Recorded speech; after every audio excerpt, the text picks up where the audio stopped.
Coming live from the studio, this is All Sports with Gerardo.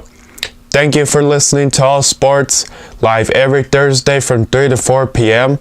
This is your host, Gerardo, and all I talk is sports. On the show today, I am going to talk about NFL football, Major League Baseball, NBA basketball, NHL hockey, and college football. So before I start the show, I hope you all had a great week. To start off, at the middle of every month, I post a video or talk about one stadium, so stay tuned for future videos from stadiums across the US. For the month of December, I posted a video from Petco Park, so you can go watch that video on YouTube. You can also view videos from the past and subscribe to my YouTube page at All Sports with Gerardo. Moving on now to Major League Baseball. The Major League Baseball winter meetings concluded last week in Las Vegas.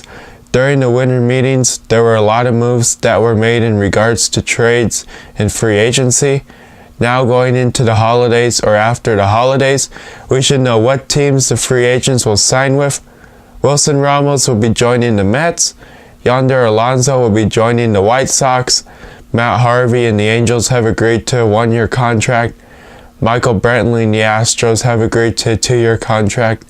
This week, Manny Machado visited the White Sox, Yankees, and the Phillies, so his decision of what team he is going to sign with should be coming in the next few weeks. For Manny Machado, it's kind of rumored that his favorite team is the Yankees, and that's the team he's going to sign with, and that would be his favorite team out of all three teams. We're just going to have to wait and see what happens, but it's likely going to be that Manny Machado goes to the Yankees. Also, Bryce Harper should start visiting different teams as well, and in the coming weeks after the holidays, he should also make his decision of what team he's going to sign with. That's going to be pretty interesting. There's rumors that it might be the Cubs because he's been spotted in pictures around Chicago, hanging out with Chris Bryant. Chris Bryant and Bryce Harper are both from Las Vegas, so that could be a possibility. The Phillies is another team that could acquire Bryce Harper with Manny Machado. They have a lot of money to spend. We'll have to wait and see what happens there. The Nationals could end up re-signing Bryce Harper. They got a decent team and they're making moves in free agency and acquiring different players to make their team better than last year. So Bryce Harper could be going back to the Nationals, but I don't think that's going to happen. The Cardinals have been another team. The Dodgers could be another team if they move different players on their roster. They could acquire Bryce Harper. So for Manny Machado and Bryce Harper, it's just going to depend on what teams are willing to spend the money for them to join their team, what's their best fit, and how they can fit into the lineup. So we're just going to have to wait and see what the White Sox, Yankees, Phillies, Nationals, Cardinals, and Dodgers do. But these would be some of the teams that I predict would get Manny Machado or Bryce Harper. They got money to spend. If they move some players around, they can acquire one of these two players. Right now, I'm going to take a commercial break. When I come back, I will talk about the NFL. Welcome back to All Sports with Gerardo. Moving on now to NFL football. After the Broncos lost to the Browns 17-16, the Broncos have been eliminated from playoff contention for a second year in a row under head coach Vance Joseph. It will turn out to be another losing season. For the Broncos, Case Keenum had 257 yards and 2 interceptions. Tim Patrick had 65 yards and 5 catches. Deshaun Hamilton had 46 yards on 7 catches. Matt LaCouse had 43 yards on 4 catches. Cortland Sutton had 42 yards on 5 catches. Adam Gotsis had 1 sack. Von Miller had 1 sack and a big game. And DeMonte Thomas had 1 interception. For the Browns, Baker Mayfield had 188 yards, 2 touchdowns, and 1 interception. Nick Chubb had 100 yards on 20 carries. Jarvis Landry had 37 yards on 3 catches. Antonio Callaway had 35 yards on 5 catches for 1 touchdown. Brayshawn Perman had 31 yards on 1 catch for 1 touchdown. Jamie Collins had 1 sack. Jabril Peppers had 1 sack and 1 interception. And TJ Carley had 1 interception. So after the Broncos lost to the Browns and also losing to the 49ers, their playoff hopes went pretty slim, but they have now been eliminated from the playoffs. So we're going to have to wait and see, but according to multiple reports, at the end of this season, the Broncos are expected to fire head coach Vance Joseph and move on from him. But after the Broncos-Browns game, there were reports that John Elway talked to Mike Shanahan and that he wanted to fire Vance Joseph and hire Mike Shanahan as the next Broncos head coach. He presented the offer to Broncos president Joe Ellis, but Joe Ellis did turn down the offer and stated that this wasn't an appropriate time or a good time to make this move, and that he didn't want Mike Shanahan to be the next Broncos head coach.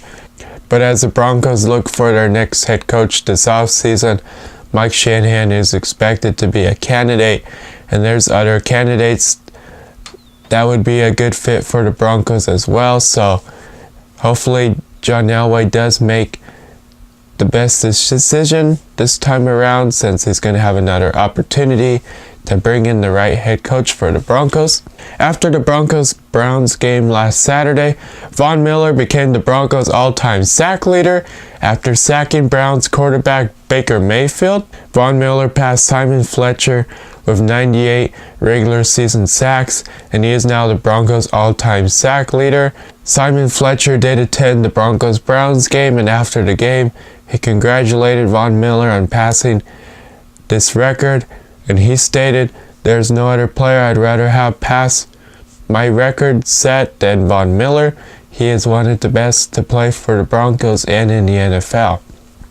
So congrats to Von Miller on having another great year. Both Von Miller and Bradley Chubb have both looked great so far, and they were on pace to break records. Bradley Chubb was on pace to break their rookie record of sacks. He can also be the defensive rookie of the year. Von Miller was on pace to break Simon Fletcher's record, which he broke. So both players are definitely having a great season. They've had a lot of sacks individually and combined, so they're a great pair together. Broncos running back Philip Lindsay became the first undrafted offensive rookie to be selected to the Pro Bowl in his rookie season. He wasn't recruited out of Denver after he tore his ACL as a senior in high school, and he was given a scholarship by the University of Colorado. He became Colorado's all-time leader in all-purpose yards, but he wasn't invited to the NFL Combine.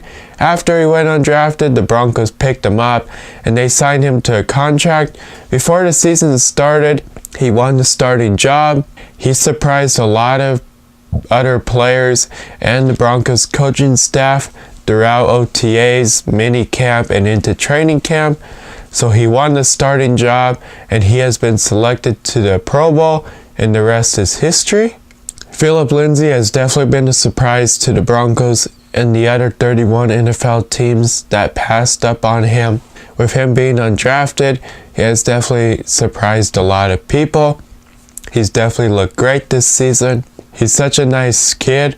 He even called Terrell Davis to ask him if he could wear number 30, because he wants to be the next Terrell Davis for the Broncos and to be one of the best running backs that's ever played for the Broncos and for the NFL. So congrats to Philip Lindsay on being selected into this year's Pro Bowl. You definitely deserve being selected into this year's Pro Bowl. And despite the Broncos' record and not having a great of a season as expected, Philip Lindsay has definitely been the highlight for the Broncos this year, as well as Bradley Chubb, another great addition, and Von Miller, of course. So this year for the Broncos, they drafted some really great rookies, both on offense and defense, and they've all been impressive to the Broncos coaching staff, especially Philip Lindsay, Cortland Sutton, Deshaun Hamilton, and Tim Patrick. have shown a lot of potential. They've been looking great this year. They've had to step up after Demaryius Thomas got traded to the Texans. Emmanuel Sanders is out for the rest of the year with a injury because of his torn Achilles. So they've shown a lot too. And on defense, Bradley Chubb has looked great. He's had a lot of sacks so far. He could break that rookie record. And he can also be the defensive rookie of the year. We're going to have to wait and see what happens there. But this year, John Elway definitely drafted some great rookies, both on the offensive and defensive side. And this would have to be one of the best drafts that John Elway has ever had as the general manager for the Broncos. The Broncos placed quarterback Chris Harris on injured reserve. Chris Harris suffered a fibula injury back in week 13 against the Bengals. It was expected that he wasn't going to need surgery, and if the Broncos were to get into the playoffs, he would be back by then. But because they got eliminated, they just decided to put Chris Harris on injured reserve. Since the Broncos won't be making it into the playoffs this year, they decided just to place Chris Harris on injured reserve since he won't be able to play for the rest of the season, and since they won't need him in the final 2 weeks of the regular season. Tom Brady has joined Brett Favre, Peyton Manning, and Drew Brees in the NFL all-time passing yards with over 70,000 passing yards in their career. So Tom Brady just keeps adding on to his Hall of Fame resume. He's definitely one of the best quarterbacks to ever play in the NFL, and he's definitely going to be a first ballot Hall of Famer. Panthers quarterback Cam Newton is the second player in NFL history with Peyton Manning to throw 3,000 plus passing yards in each of his first 8 seasons. Cam Newton is expected to be shut down and sit out for the rest of the season. That was just reported in the last few days. Since there's only 2 games remaining, they're going to shut him down due to his shoulder injury, because they do want him to be ready and be able to play for the 2019 season. For the past 2 games, Titans running back Derrick Henry has rushed for 408 yards and he has scored 6 touchdowns. Derrick Henry broke Hall of Famer Earl Campbell's 2-game franchise record of 405 rushing yards.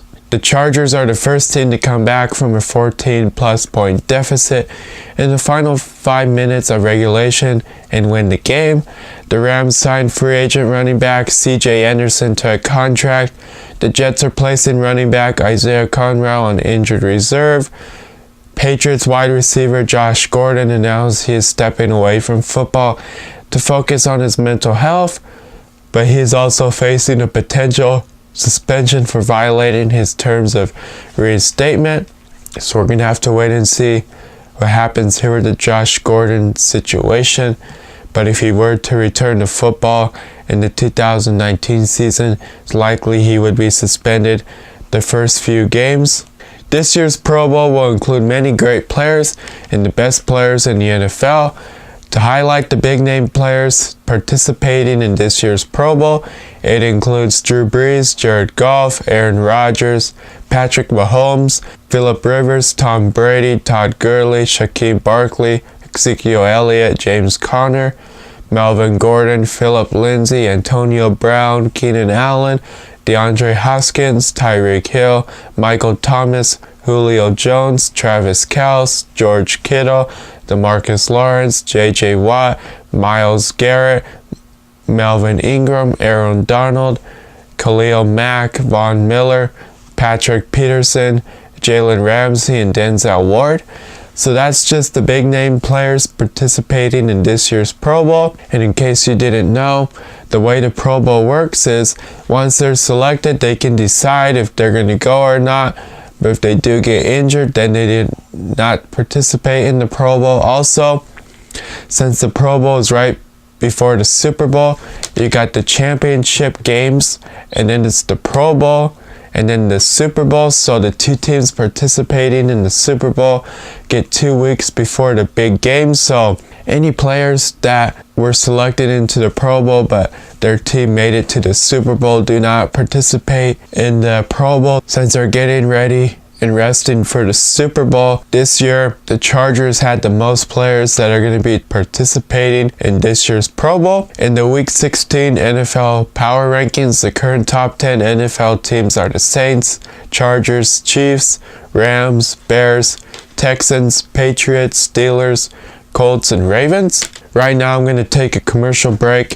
When I come back, I will talk about the rest of the NFL. Welcome back to All Sports with Gerardo. Moving on now. Right now, I'm going to tell you the NFL regular season Week 15 final scores. I will get into the highlights from this week of football and also update you on the current playoff picture and division standings in the AFC and the NFC.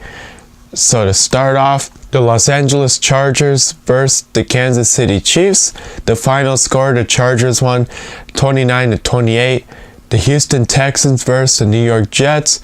The final score, the Texans won 29-22. The Cleveland Browns versus the Denver Broncos. The final score, the Browns won 17-16. The Green Bay Packers versus the Chicago Bears. The final score, the Bears won 24-17. The Detroit Lions versus the Buffalo Bills. The final score, the Bills won 14-13. The Tampa Bay Buccaneers versus the Baltimore Ravens. The final score, the Ravens won 20-12. The Arizona Cardinals versus the Atlanta Falcons. The final score, the Falcons won 40-14. The Oakland Raiders versus the Cincinnati Bengals. The final score, the Bengals won 30-16. The Tennessee Titans versus the New York Giants. The final score, the Titans won 17-0. The Miami Dolphins versus the Minnesota Vikings. The final score, the Vikings won 41-17. The Washington Redskins versus the Jacksonville Jaguars. The final score, the Redskins won 16-13. The Dallas Cowboys versus the Indianapolis Colts. The final score, the Colts won 23-0. The Seattle Seahawks versus the San Francisco 49ers. The final score, the 49ers won 26-23. The New England Patriots versus the Pittsburgh Steelers. The final score, the Steelers won 17-10. The Philadelphia Eagles versus the Los Angeles Rams. The final score, the Eagles won 30-23. And the New Orleans Saints versus the Carolina Panthers. The final score, the Saints won 12-9. So that's all the final scores from this week of regular season football. The highlights from this week of regular season football: the Saints were able to win a close game against the Panthers on the road. The Eagles were able to go on the road to Los Angeles with backup quarterback Nick Flores and beat the Rams in a close game. The Steelers were able to win at home against the Patriots. The Patriots weren't able to score that many points and play that good on the road in Pittsburgh. The 49ers were able to win at home in a close game against the Seahawks. The Cowboys didn't show up, and the Colts blew out the Cowboys at home. The Redskins were able to go on the road with a backup quarterback and go to Jacksonville and beat them. The Redskins were able to go on the road with a backup quarterback to Jacksonville and beat the Jaguars in a close game, and the Jaguars also are playing a backup quarterback. The Vikings were able to blow out the Dolphins, and after the Vikings fired their previous offensive coordinator and had a new offensive coordinator take over, they were able to score more points now. The Titans were able to go on the road to New York and blow out the Giants. The Bengals were able to beat the Raiders at home. The Falcons blew out the Cardinals at home. The Ravens were able to win a close game at home against the Buccaneers. The Bills were able to win at home by 1 point against the Lions. The Bears were able to win at home against their NFC North rival, the Packers, in a close game. The Browns were able to come into Denver at Mile High Stadium and beat the Broncos by 1 point, in which they also eliminated the Broncos from playoff contention. It'll end up being another losing season for the Broncos. The Texans were able to go on the road to New York and beat the Jets in a close game. In one of the best games of this week of regular season football, the Chargers were able to beat the Chiefs by 1 point in Kansas City at Arrowhead Stadium. With the Chargers being down by a few points in the final minutes of regulation, they were able to come back and beat the Chiefs. They scored a touchdown in the final 2 minutes of regulation, and then instead of kicking an extra point to tie the game and have the game possibly go into overtime, they took the risk of going for a 2-point conversion to win the game and to knock off the Chiefs at home in Kansas City in an AFC West divisional matchup. The Chargers were able to score a touchdown, and they were able to score the 2-point conversion when Phillip Rivers found a wide open wide receiver to win the game. This was a big win for the Chargers. Currently, the Chargers and Chiefs are tied for the AFC West, so this will come down to whoever loses their final 2 games or whoever wins. So this is going to be very interesting to watch as well. So that's the highlights from this week of regular season football. Looking at the current playoff picture in division standings in the AFC and the NFC. To start off with the AFC, the Chiefs are 11-3. They're the first seed and they clinched a playoff berth. The Texans are 10-4. They're the second seed and they're currently leading the AFC South. The Patriots are 9-5. They're the third seed and they're currently leading the AFC East. The Steelers are 8-5-1. They're the fourth seed and they're currently leading the AFC North. The Chargers are 11-3. They're the fifth seed. They're currently the first wild card team and they clinched the playoff berth. The Ravens are 8-6. They're the sixth seed and they're currently leading the second wild card spot. In the hunt in the AFC, the Colts, Titans, Dolphins, and Browns. In the NFC, the Saints are 12-2. They're the first seed, and they already clinched the NFC South, and they clinched a playoff berth. The Rams are 11-3. They're the second seed. They already clinched the NFC West and a playoff berth. The Bears are 10-4. They're the third seed. They already clinched the NFC North and a playoff berth. The Cowboys are 8-6. They're the fourth seed, and they're currently leading the NFC East. The Seahawks are 8-6. They're the fifth seed, and they're currently leading the first wild card spot. The Vikings are 7-6-1. They're the sixth seed, and they're currently leading the second wild card spot. In the hunt in the NFC, the Eagles, Redskins, and Panthers. So that's all the current standings and playoff picture in the AFC and the NFC. With only 2 weeks remaining in the regular season, there's not really a whole lot that will change. The only thing that can change is the current teams in the playoff picture in the AFC and the NFC. They can change to different seedings.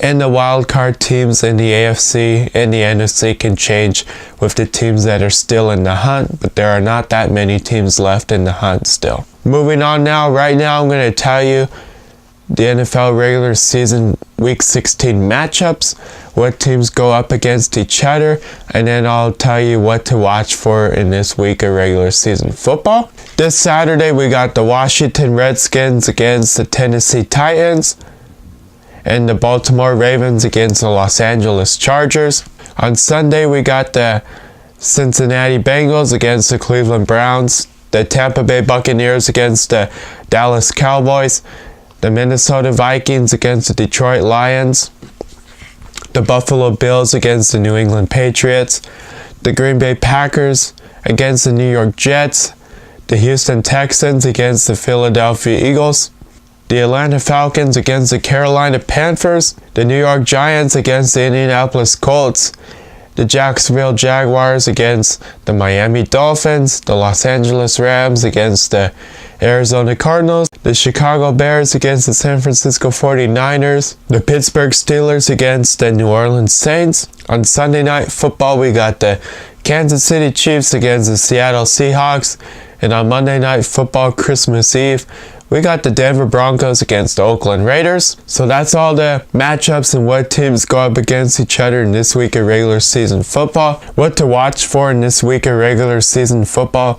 On Christmas Eve, we got the Broncos-Raiders game. For the Broncos, they're trying to win one of their final 2 games of their season. For the Raiders, this could possibly be their last game at the Oakland Coliseum and in Oakland.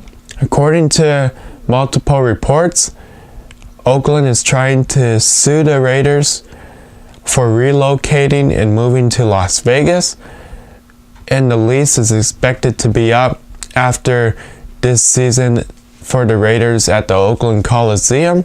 So this is a wait and see situation of what's going to happen here.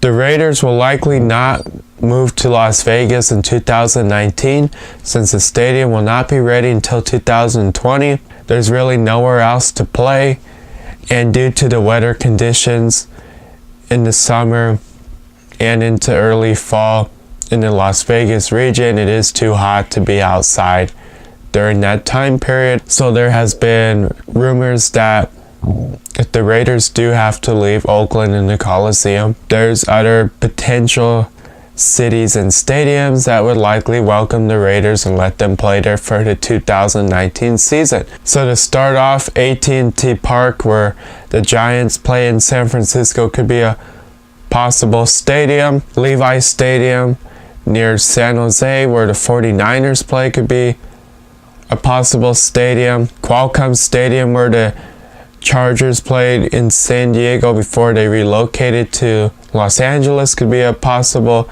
stadium since it's still up. The Alamo in San Antonio could be a possible stadium where they can play.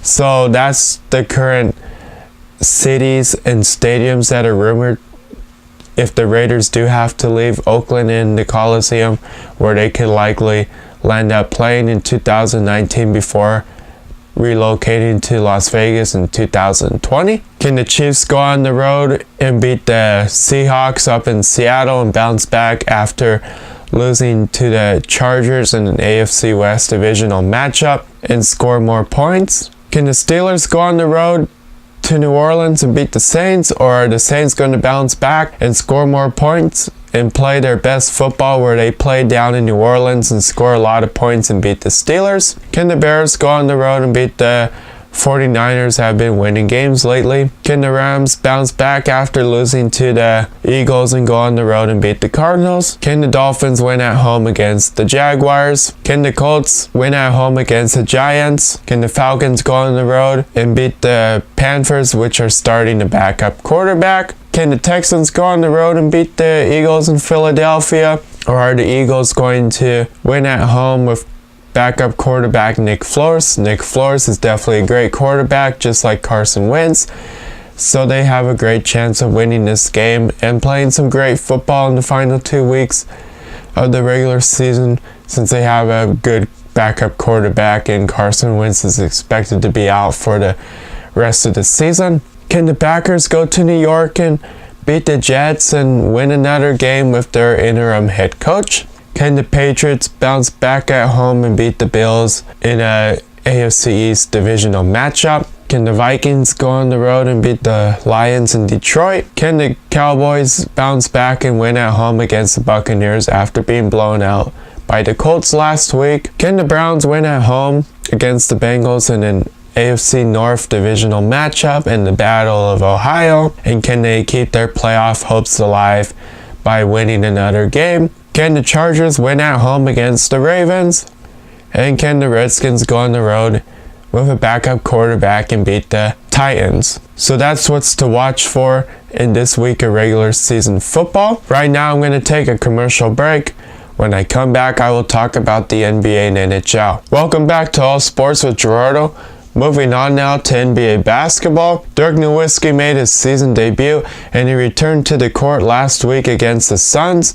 Dirk Nowitzki has played 21 seasons with the Mavericks, and this is the most seasons played in a single team in NBA history. Dirk Nowitzki is definitely one of the best players to ever play in the NBA, and he will definitely be a first ballot Hall of Famer. Vince Carter moved into 7 in all-time three-pointers made. James Harden passed Russell Westbrook, and he has the most 50-point triple-doubles in NBA history. The Pacers have brought in Kelly Croscoop to be their assistant general manager, and she will be the first female assistant general manager in NBA history. The Suns traded Trevor Ariza to the Wizards, and the Wizards sent Austin Rivers and Kelly Oubre to the Suns.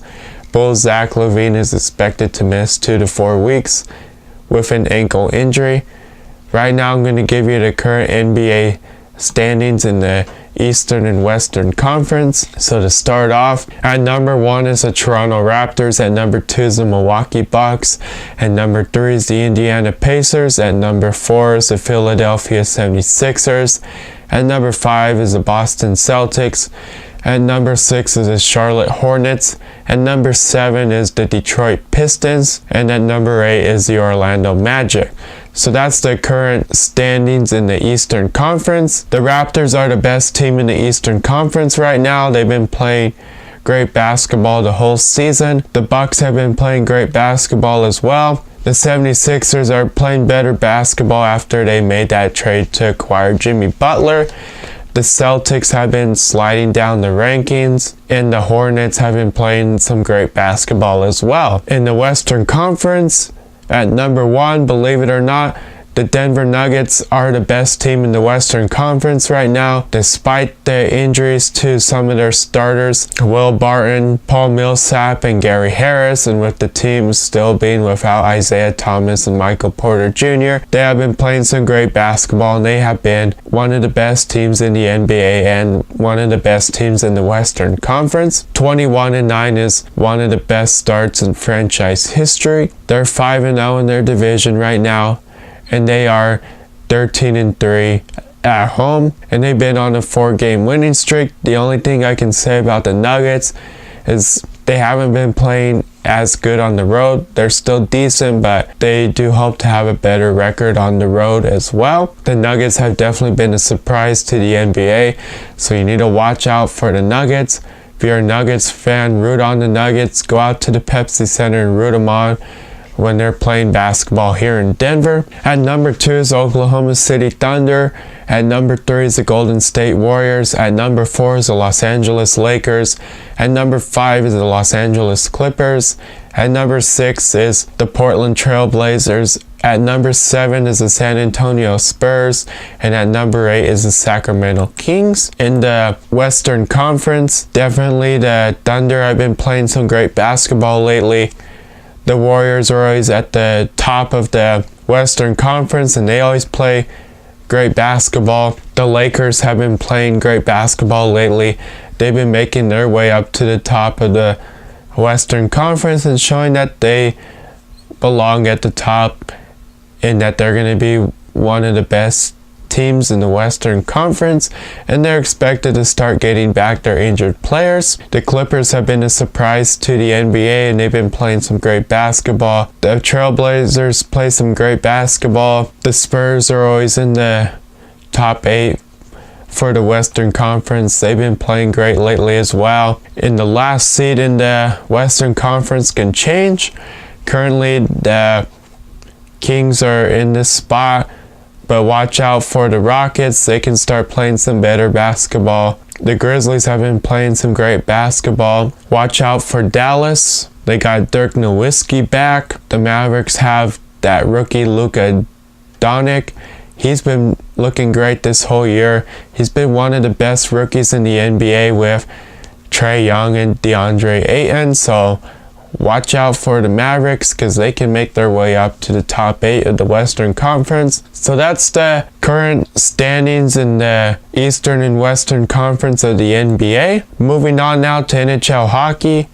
Right now I'm going to give you the current NHL standings in the Eastern and Western Conference. In the NHL, the division standings go off the amount of goals the team scored. not by the wins or losses by the team. So to start off in the Eastern Conference in the Metropolitan Division, right now Washington is leading this division at 45 points. In the Atlantic Division right now, Tampa Bay is leading this division at 56 points, and currently no one looks like they're going to catch Tampa at this time. In the Western Conference in the Central Division, right now, Winnipeg's leading this division at 48 points. Nashville's right behind them at 46 points. And the Colorado Avalanche are right behind them at 44 points. The Avalanche is another team to keep an eye on this year as well. If you're an Avalanche fan, go out to the Pepsi Center when they're here in Denver to root on the Avalanche. They've been playing some better hockey lately and compared to last year. And they're hoping that they can get back to the playoffs this year and advance further into the playoffs and try to get to the Stanley Cup. But definitely keep an eye on the Avalanche and root them on throughout the season. And in the Pacific Division, right now Calgary is leading this division at 47 points. So that's the current division standings in the Eastern and Western Conference of the NHL. Right now I'm going to take a commercial break. When I come back, I will talk about the end of the show. Welcome back to All Sports with Gerardo. Moving on now to end the show, what to watch for this week in sports. The Broncos' next game is on Christmas Eve at the Raiders. The 16-week of regular season football, the Denver Nuggets, the college football bowl games, college basketball. Moving on now. For the next few weeks, I won't be able to do my show live from the Tivoli Met Radio studio on Auraria campus, since campus will be closed for the holidays. But that doesn't mean I'm not going to do a show for the next few weeks. You can still tune into my show, but you'll have to view my show on youtube.com at AllSportsWithGerardo or on mymetmedia.com/AllSportsWithGerardo after I post the video and the content on my social media pages at AllSportsWithGerardo. 2018 was a great year, and I hope 2019 is as great as 2018 was. What to watch for in the coming weeks? Pictures and videos will be posted on my social media pages at All Sports with Gerardo in regards to 2018 and what the goals are for 2019. As always, subscribe to my YouTube page, like my page on Facebook, and follow my page on Instagram at All Sports with Gerardo. I just want to say thank you to everybody for their support and to anyone that regularly listens and tunes into All Sports with Gerardo. And I want to say thank you to my audience, and I hope the audience gets bigger in 2019. And I got a lot of goals set for 2019 to make this show bigger and better and have a bigger audience than what it has now in 2018. So I'm closing the door to 2018 and opening a new door for 2019. Moving on now, on the next show, I will talk about NFL football, Major League Baseball, NBA basketball, NHL hockey, and college football. I hope you all have a great Christmas and New Year's. Happy holidays from All Sports with Gerardo and from your host Gerardo. Tune in to the next All Sports with Gerardo show next week. I want to say thank you to everybody that listens to All Sports. Subscribe or like my pages on social media at All Sports with Gerardo. Until next time, this is Gerardo.